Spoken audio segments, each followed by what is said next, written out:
Оройн төргөө үзэгчтэй MBC-ний мэдээллийн хөтөлбөрийн даваа гарагийн дугаар эхлэж байна. Мэдээллийн товчхонд анхаарлаа хандуулна.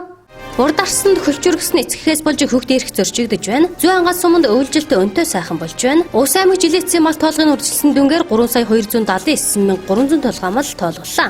Эдгээр болон бусад мэдээллийн дэлгэрэнгээд анхаарлаа хандуулна. Мэдээ эхлэж байна. Өнгөрсөн шинэ жилийн баярын өдрүүдэд 3-аас 5 насны 3 хүүхэд шөнө гудамжинд явж байсныг цагдаагийн албан хаагчид олж амгийн гэр бүл хүүхэд залуучдын хөгжлийн газарт хүлээлгэн өгсөн байна. Сүүлүүд эцгийн хараа хяналтс сул байгаагаас манай аймагт хүүхдийн эрх зорчигдсон хэрэгүүд олноор гарах болсон.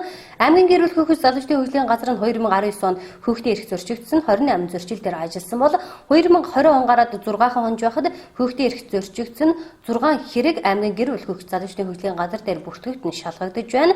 Энэ хэрэгүүдийн хохирогчоор 2-оос 5 насны хүүхдүүд байгаа нь харамсалтай юм а.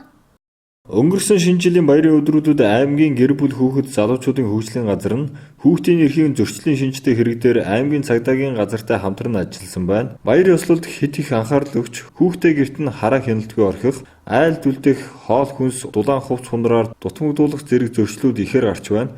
12 дугаар сарын 30-31-нд аймгийн гэр бүл хүүхэд залуучуудын хөгжлийн газар дээр шөнийн тэг цагт гэрээсээ төрсэн хүүтний улиралд тохирсон хувцасгүй 2-5 насны 3 хүүхдийг цагдаагийн албан хаагчид олж асар нь хамгаална гэр бүл хүүхэд залуучуудын хөгжлийн газарт шилжүүлэн өгсөн байна. Гэр бүл хүүхэд залуучуудын хөгжлийн газрын зүгээс эдгээр хүүхдүүдийг арга гэрийн хүнд нь хүлээлгэж өгөх гэсэн боловч ээж аав нь архинаас хэд хамааралтай хүүхэдтэй тавих анхаарал сул зэрэг асуудалтай тулгарч байсан юм. Иймд эдгээр эцэг эхчүүдэд гэр бүл хүүхэд залуучуудын хөгжлийн газраас арга хэмжээ авна. Дахин ийм явдал гаргахгүй байх тал дээр анхаарал өгч ажиллалаа. Би ер нь хадам ахынтай хүргээд 2 хүүхдээ орхичоод шинжлэлийн баярт ороод ирсэн чинь тэр үед би ор засаад унтуулсан гэж байгаа. Тэгсэн чинь 11 цагийн үед хаалга дотроос онгоолоод гараад явсан. Тэр алин хүмүүс нь мэдлгүй гаргаа явуулсан байсан. Тэр цас докторын дээдлийн тэр автобусны явдаг. Тэн дээрээс яг тойрч эргүүлийн цагтаа олж авсан байсан. Тэгээд тэг цаг болж яхад цагдаа дээрээс очиж 2 хүүхдээ авсан. Өмнө нь бол айлд үлдээж исэн. Гэхдээ өөр ийм тохиолдолд гарч байгаагүй. Тэгэхээр мэдээж тэр айлдаа бас итгээд үлдээсэн байх тийм ээ. Тэр айлд бол байнга байдаг. Яг л хөрөж өрхдөг айл нь тэр айл. Тэгэл тэрөөрөө хөрөж өгчөөл яваад ирсэн чинь тийм асуудал болсон байсан. За тэгэхээр бас таны хүүхдийг бас энд хүүхдийн байгууллагуудаар аваад ирсэн та одоо хүүхдээ авах гэж шүү дээ тийм ээ. Тэгэхээр танд бас ийм байгууллагын зүгээс ямар хариуцлага тооцсон бэ? Эхний танд бол одоо эхлээд санамсаргүйгээр юусан учраас танд зүгээр сануулж ийл гэсэн. Дараагийн удаа тийм үйлдэл гарах юм бол янз бүрийн асуудал хариуцлага тоосноо гэж хэлсэн.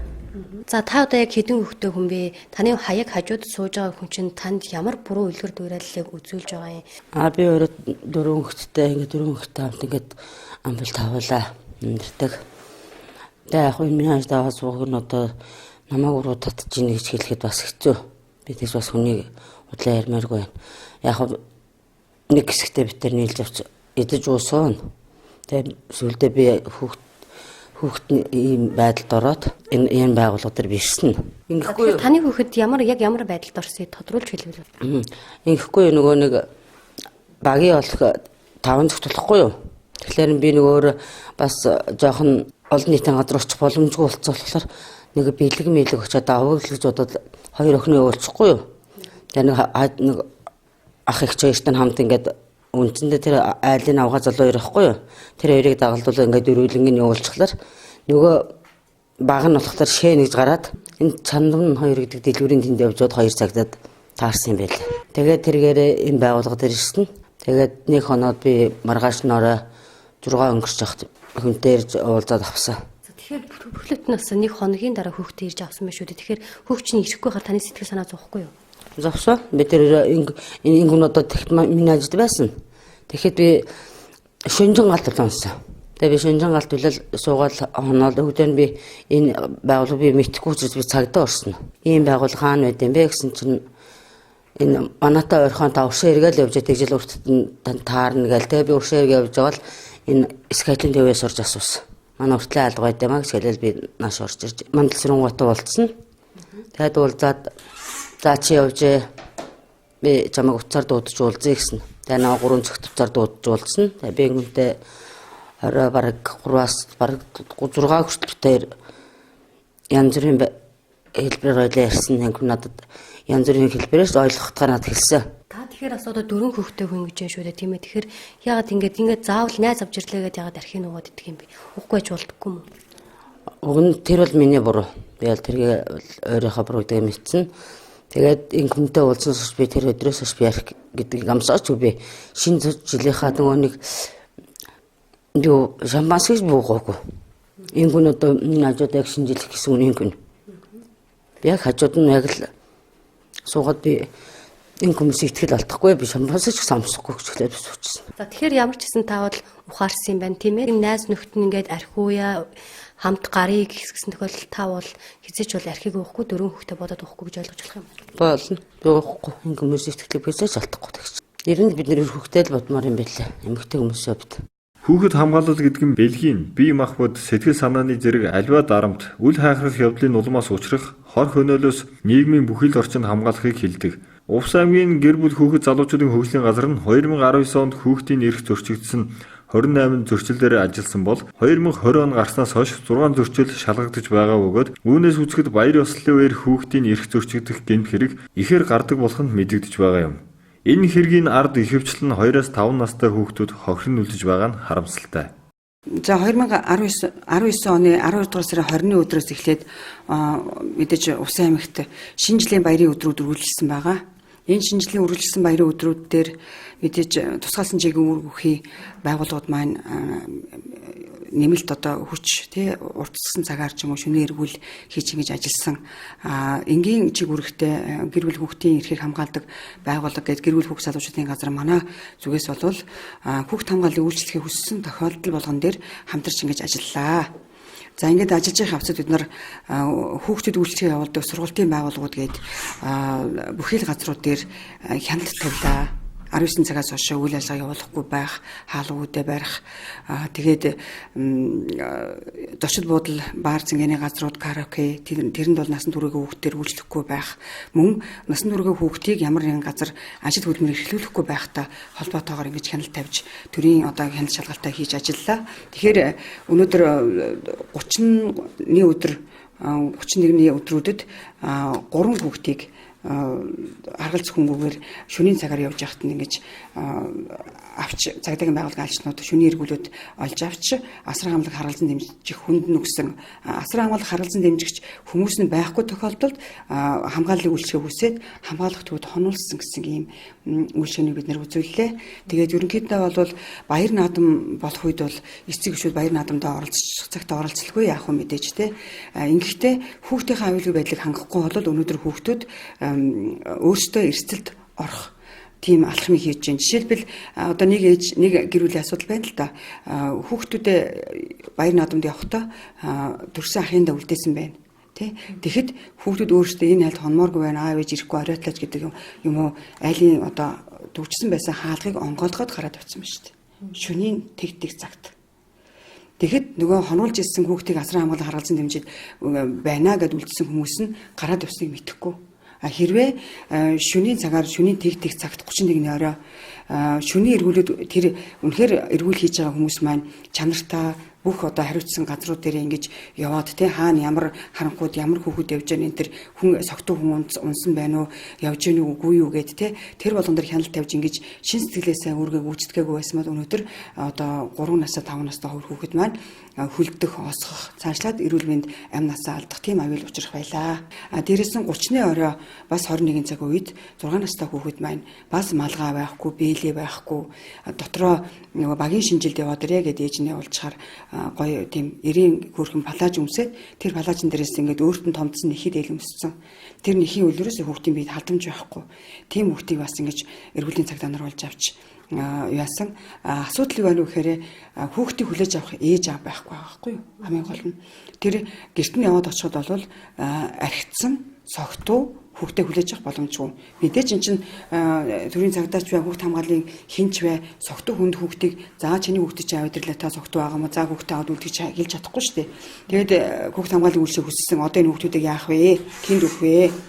За тэгээд цагдаагийн байгууллагын ачаалтаа хамтарч ажилласан чинь тэр 34 градусын хүүтмээс нь тэр орой гэртээ тавиад ууж исэн шанахтай ус бол үнэхээр зайрамтаж хөлдсөн байсан.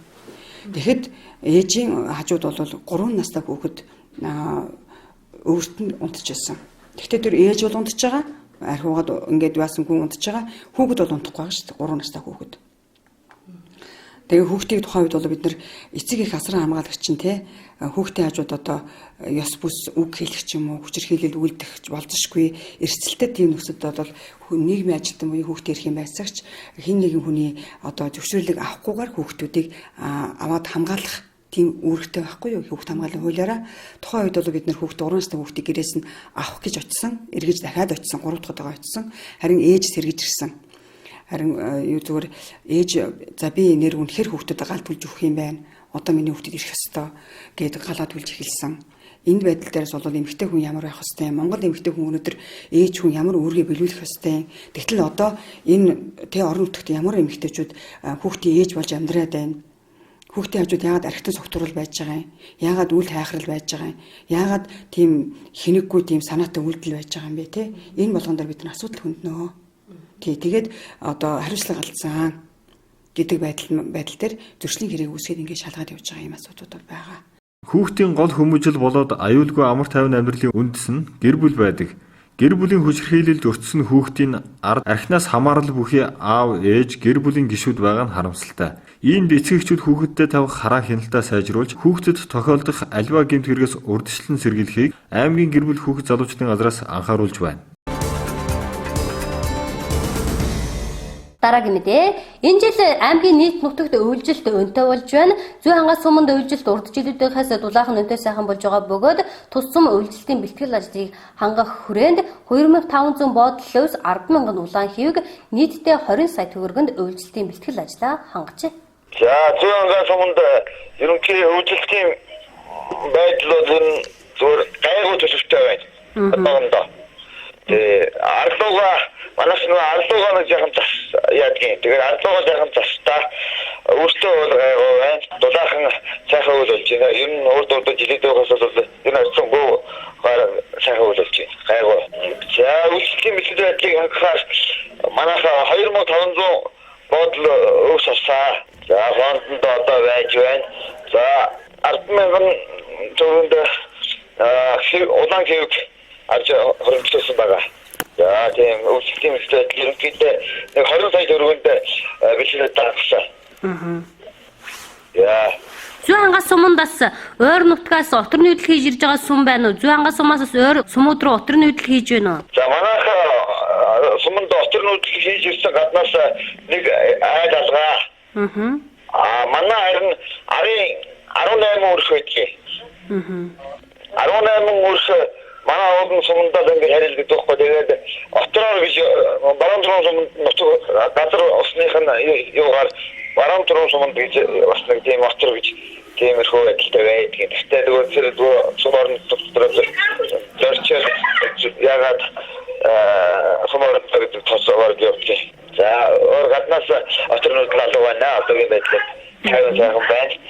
За энэ жил 178,000 доллар мал тоссон. За өмнөх оныхоос 18,000 доллар мал авсан. 5 жил дээр өссөн. За тэгэхээр 2019 онд Зүй хангаас суманд орон нутгийн болон улсын төсвийн хөрөнгө оруулалтаар ямар бүтээн байгуулалтын хичнээн төгрөгийн бүтээн байгуулалтын ажил хийгдсэн бэ? 2019 онд бүтээн байгуулалт нэлээд хийгдсэн манай суманд. За эхнийх нь сая тэр 50 сая төгрөгөөр манай сумын нутгийн харгааны ордон баригдсан ашиглалтанд орсон. 18 онд 500 саяын ороод үлдсэн нь 19 онд сая ашиглалтанд 10 сар дэдэн ашиглалтанд орсон шүү дээ. Захин хор системний үйлчлэгээний цэг байгуулагдсан энэ 130 сая төгрөг. За тэгээд манайхаа шинээр 2 удаа энэ дахин систем шилжүүлсэн. Шууд энэ картаар үйлчилдэг. Тэр нь 22 сая төгрөг ингээд 40 сая төгрөг.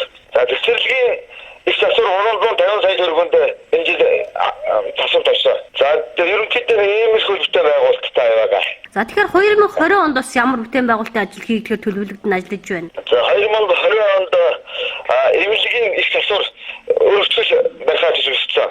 450 сая төгрөгөнд. За хөтөлбөрийн 2 багт хотог барих. За тиймэрхүү ажлуудыг ямар ч байсан төлөвлөсөн байгаа.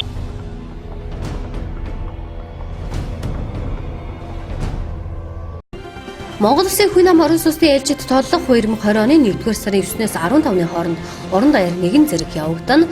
Уг тооллогыг явуулснаар засаг захиргааны анхан шатны нэгжийн түвшинд ард түмнийхээ аж байдлыг иргэн бүрээр нь тодорхойлж өнгөрсөн 10 жилийн ололт амжилтыг дүгнэх, эрх жилүүдийн бодлого хөтөлбөрийг төлөвлөх суурь мэдээллийг бий болгох юм.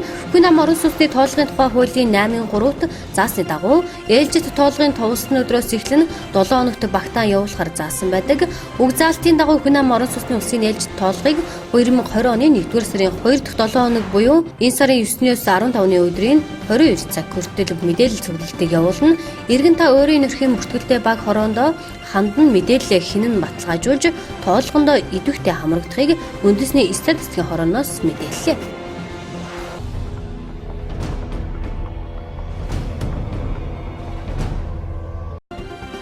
Энэ оны цагаан сарын шинийн 3-ны өдөр нь 2020 оны 2-р сарын 26-ны өдөр тохиож байгаа тул насны хишгийн тэтгэмжинд шинээр хамрагдах ахмад настангууд 1954 оны 7-р сарын 11-ээс 1955 оны 2-р сарын 26-ны хооронд төрсөн харьяа багийнхаа хөдөлмөр хэрэглэлд халамжийн асуудал хариуцсан мэргэжилтэнтэй маягтын дагуу өргөдлөө гаргаж өгөхийг хөдөлмөр халамж үйлчлэгийн ерөнхий газраас зөвлөлөө.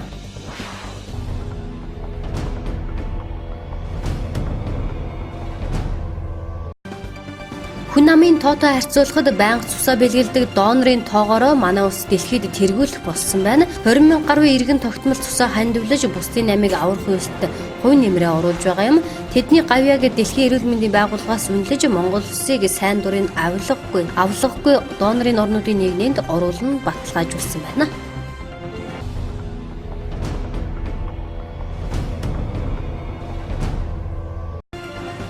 Оны эхнээс хөдөлмөрийн хөлсний доод хэмжээ нэмэгдэж 420 мянган төгрөг болсон билээ. Үүнтэй холбоотойгоор хөдөлмөрийн хөлсний доод хэмжээнээс тооцож даатгалаа төлдөг иргэд сард 56,700 төгрөг төлөхөөр болсныг нийгмийн даатгалын ерөнхий газраас мэдгдлээ. Тодорхойлбол сайн дурын даатгалын шимтгэлээ хөдөлмөрийн хөлсний доод хэмжээгээр төлж байсан иргэд хөдөлмөр нийгмийн зөвшлийн 3 талд үндэсний хорооноос шинжилэн тогтоож 56,700 төгрөгөөр тооцсон шимтгэлээ төлснөөр гэрээний хугацаа сонгогдсонд тооцох юм. Нийгмийн даатгалын сайн дурын даатгалд даатгуулсан иргэд гэрээний нөхцөлөө өөрчлөхгүй бол 2020 оны 1-р сард багтаан шимтгэлээ төслөөр гэрээний хугацаа сонгогдсонд тооцсон. Сайн дурын даатгалын шимтгэлээ хөдөлмөрийн хөлсний доод хэмжээнээс төлж байсан иргэдийн тухайд хөдөлмөр нийгмийн зөвшөөрлөлийн 3 талтай үндэсний орооноос 2020 онд хөдөлмөрийн хөлсний доод хэмжээг сард 420 мянган төгрөг байхаар шинжилэн тогтоосонтой холбогдуулна. Энэ хэмжээнээс тооцож шимтгэлээ төлснөөр гэрээний хугацаа сонгогдсонд тооцох юм байна. Сайн дурын даатгалыг хөдөлмөрийн хөлсний доод хэмжээнээс төлдөг байсан иргэд шимтгэл төлөх хугацаа сарын хөдөлмөрийн хөлсний түүтэй адилгах орлогоо өөрчлөх зэрэг гэрээгээ зайлшгүй шинжлэх шаардлагатай.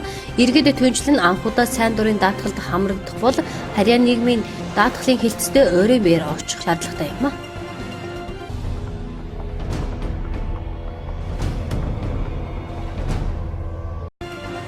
Монгол Улсын засгийн газрын тогтоолоор олон хүүхэд төрүүлсэн болон ажилласан жилийн болцол хангасан нөхцлөөр эрт тэтгэвэр тогтоолгосон иргэний тэтгэврийг 50 мянган төгрөгөөр нэмэх тогтоол хэрэгжиж эхлэв. 1991-ээс 1994 онд тэтгэвэр тогтоолгосон 44 мянган иргэний 21.2 мянган нийгмийн даатгалын сангаас тэтгэвэр авч байна.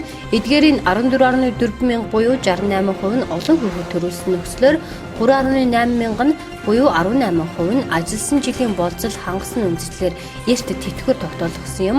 Ажилласан жилийн цөөн тэтгэврийн хэмжээ нь бага байгааг харгалзан дээрх 21.2 мянган иргэний тэтгэврийг нэмсэн байна.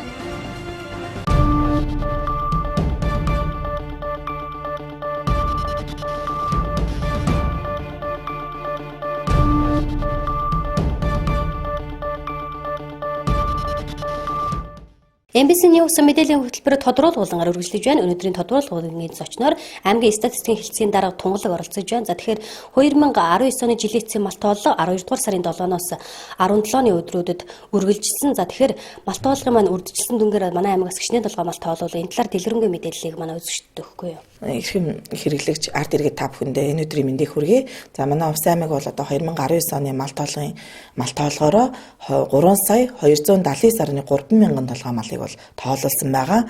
За өнгөрсөн оны 2018 оны жилийн мал тоолохтой харьцуулах юм бол 104 толгой малаар буюу 3.3%-аар бол одоо өссөн үзүүлэлтийг бол манай Увс аймаг бол харуулсан байгаа. За бүх одоо мал тоолохын дүнгээрээ мал сүрэг маань 5 төрөл дээр өссөн үзүүлэлтийг бол мөн харуулсан. Нийт мал маань бол одоо өнгөрсөн жилийн мал тоолохын дүнгээс бол 104 толгоогоор буюу 3.3%-аар бол одоо өссөн үзүүлэлтийг бол харуулсан байгаа. За малынхаа тоогоор одоо тэргүүлж байгаа сумуудыг бол одоо энэ дээр харуулж байна. За тест сум бол одоо 287.9 мянган толгой мал тоолуулж нэг одоо аймгаа тэргүүлж байгаа. За хоёрт нь бол одоо өндөр ангаа сум бол дараа 2 дугаарт орж байна. За гуравт нь наран булаг сум. За дөрөвт нь манай аймгийн төв Улаангом сум маань бол бас түрүүн жил 5 дугаар байранд орж исэн бол өнөө жил 4 дугаар байрлал дахиж орж ирсэн байгаа. Малын тоо өсөлттэй байгаа. За 5 дугаарт нь бол одоо өмнө говь сумууд маань бол орж ихний Увс аймгийн одоо ихний 5 байрыг бол одоо эзэлж байгаа. За аймгийн хэмжээнд 8.9 мянган одоо малчин өрх бол одоо бүртгэгдсэн байгаа. За нийтдээ 16 мянган малчид тоологдож өнгөрсөн оныхоос 0.1 мянгаар одоо малчтын тоо бол одоо буурсан. Малчин өрхийн тоо бол 0.1 мянгаар бол одоо өссөн байгаа. За малын тоо маань бол одоо манай Увс аймгийн хэмжээнд 5 төрөл дээр өссөн үзүүлэлтийг бол харуулсан. За тэмээ сүрэг бол одоо 0.5 мянган толгой малаар буюу 1.9%-аар бол одоо өссөн байгаа. Адуун сүрэг маань 6.9 мянган толгойгоор буюу 5.5%-аар бол одоо өссөн. За өхөр сүрэг маань 12.8 мянган толгойгоор 6.8%-аар бол өссөн байгаа. Хонин сүрэг маань 36.8%-аар 8 мянган толгойгоор буюу 2.3%-аар бол өссөн. За ямаан сүрэг бол одоо 47.1 мянган толгойгоор буюу 3.7%-аар бол одоо тус өссөн байгаа. За 5 төрөлтөө өссөн үзүүлэлтийг бол манай Увс аймаг бол үзүүлсэн байгаа. 2019 оны мал тоолгын дүнг бол 1940 онтой бол одоо харьцуулж бас харуулсан байгаа. За үүн дээр бол одоо сүүлийн энэ жилүүдэд гарч байгаа өөрчлөлтийг харах юм бол ямаан сүрэг маань бол одоо сая 322.6 толгоогоор одоо 6 мянган толгоогоор өссөн гэсэн үзүүлэлтийг бол харуулсан байна. За ганцхан одоо тэмээ сүрэг дээр бол одоо бууралт гарсан. Бусад сүргүүд маань бол тодорхой хэмжээнд өссөн. За ямаан сүрэг маань бол одоо бүр 6 дахин өссөн үзүүлэлтийг бол одоо харуулсан байгаа. Тэгэхээр одоо ард иргэд маань бас энэ нэг ашиг шимээ одоо өгдөг те ашиг шимэн үр ашигтай өндөр үнэтэй түүхийдэнд борлуулагддаг байгаа мал сүргийг бас илүү их одоо өсгөн үржүүлж байгаа нь бол энэ дүнгээс бол харагдаж байгаа. За адууны тоо толгоогоороо бол одоо тест сум маань бол аймагта тэргүүлж байгаа. 15.8 мянган толгой адуутай, хоёрт нь өндөр ангаа Улаангом. За энэ юун дээрс дүрс дээр график дээрээс үзүүлэх юм бол одоо хамгийн их нэгтралтай малын тоо өндөр байгаанууд нь бол одоо энэ юугаар харагдана? Тод өнгөөр харагдана. За дараагийнх нь бол одоо бүдгрээд хамгийн бүтгэн байгаанууд маань одоо адуун сүрэг хамгийн бага байгаа гэдгийг бол одоо харуулж байна. За энэ дээр бол одоо Улаангом 1.9 толгой адууг одоо өсгсөн байна гэж харуулж байна. За тэмээгээрээ бол одоо манай завхан сум маань бол тэргүүлж байгаа 10 мянган тэмээ тоологдсон байгаа. За хоёрт нь бол наран булаг, тис, үлгий, өмнө говь гэсэн сумууд маань бол тэмээ сүргээрээ бол аймагта тэргүүлж байгаа. За өхөр сүргээрээ бол одоо мөн тис сум тэргүүлж байгаа. За 32,226 өхөр тоолуулсан байгаа. Тэгээд дараагаар нь Улаангом сум, өндөр ангаа, зүүн говь, сагил гэсэн сумууд маань бол өхрийн сүргээрээ аймагта тэргүүлж ахна. За хонин сүргээр болохоор мөн тис сум маань тэргүүлж байгаа. Тис сум маань бол одоо аймагта 3 мал сүргээрээ бол тэргүүлсэн үзүүлэлтийг бол харуулж байгаа. За 159 мянган толгой одоо хонин сүрэг тоолуулсан байна. За дараагаар нь наран булаг, хяргас, өндөр ангаа, малчин гэсэн сумууд маань бол эхний 5 байрт бол орсон байна. За ямаан сүргээрээ бол өндөр ангаа сум тэргүүлж байгаа. За 100 мянган толгой одоо ямааг бол тоолуулсан. За дараагаар нь ховд, өмнө говь, наран булаг, цагаан хайрхан гэсэн сумууд маань бол Яман сүргээрээ аймагта тэргүүлсэн үзүүлэлтийг бол харуулсан байна. За мөн мал тоолгын дүнгээрээ бид бүхэн одоо мал тоолгыг малын тоог тоолоод зогсохгүй малчид хичнээн малчид одоо бүртгэгдэж байна тий. Тухайн өргөт маань одоо мал аж ахуйг өсгөж үржүүлэхийн тулд тухайн өрхийн аж ахуйтай холбоотой ямар мэдээллүүдээс гарч байгаа юм бэ гэдгийг одоо мал тоолгынхаа маягтаар бол бас цуглуулж авдаг байгаа. За тэгээд одоо сүүлийн 2016 оноос хойш бол одоо малчдыг одоо нэг бүрчлэн мэдээллийн сан болгож бол одоо үүсгэж оруулдаг болсон. За үүнээс үзэхэд бол одоо Увс аймаг маань 15,987 малчинтай 13,000 малтай өрх бол одоо тоологдсон байгаа. За 2,7 мянган өрх малаа даатгуулсан. За нийт даатгуулсан өрхийн бол 80% нь малын индекс жуулсан даатгалт бол одоо хамрагдсан үзүүлэлт бол гарсан байна. 7,154 өрх тэгээд аж ахуйн нэгж байгууллагатайгаа нийлээд 10,797 малын ашаа бол одоо тоологдсон байна манай аймагт. За малчин өрхийн одоо 81.5% нь бол нарны их үүсгүүртэй, 66.4% нь одоо сансрын антинтай, 69.4% нь телевизэртэй, 58.1% нь бол оёдлын машинтай, 23.6% нь хөлтөөгчтэй, 16.2% нь радиотай, 8.6% нь одоо угаалгын машинтай гэсэн үзүүлэлтүүд бол гарсан байгаа. За мөн малчин өрхийн маань 99.8% нь бол одоо гар утас хэрэгжилж байна.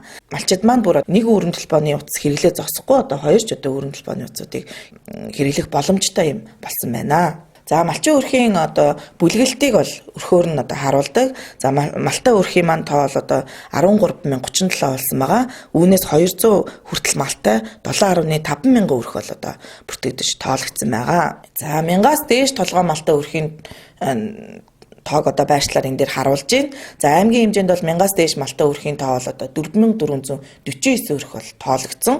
Өмнөх оноосоо бол одоо 26 өрхөөр бол нэмэгдсэн байгаа. Одоо 2019 онд маань 26 мянгат малчаа нэмэгдэж гарсан байгаа гэсэн. Одоо 1000-аас дээш малтай өрхийн тоог одоо ингээ харуулхад бол цагаан хайрхан сум 55 мянгат малчин өрхтэй. Хяргас 51, өндөр ангаа 41 өрхтэй гэсэн. Аймгаасаа энэ сумууд маань 1000-аас дээш малтай өрхийнхөө тоогоор тэргүүлж байгаа сумууд бол одоо харагдаж байна гэсэн. Малыг тоолоо зогсохгүй тэжээвэр амьтдын тоогоос гаргаж байгаа. Ерөөсөө л одоо өрхийн маань хэрэгцээг үр ашиг шимээ өгөөд одоо ашиг орлого олж чадж байгаа бол одоо тэр бүхнийг мал тоолго тэжээвэр амьтдын тоолгонд бол одоо оруулдаг байгаа. За аймгийн хэмжээнд бол одоо 176 гахаа, 218 шувуу, 65 бүл зүгий бол одоо тоологдсон байгаа 19 оны байдлаар.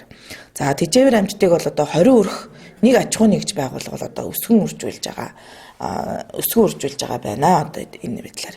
За эргээд та бүхэндээ одоо мал тоолгын 2019 оны урьдчилсан дүнг танилцууллаа. Анхаарлаа хандуулсан та бүхэндээ баярлалаа.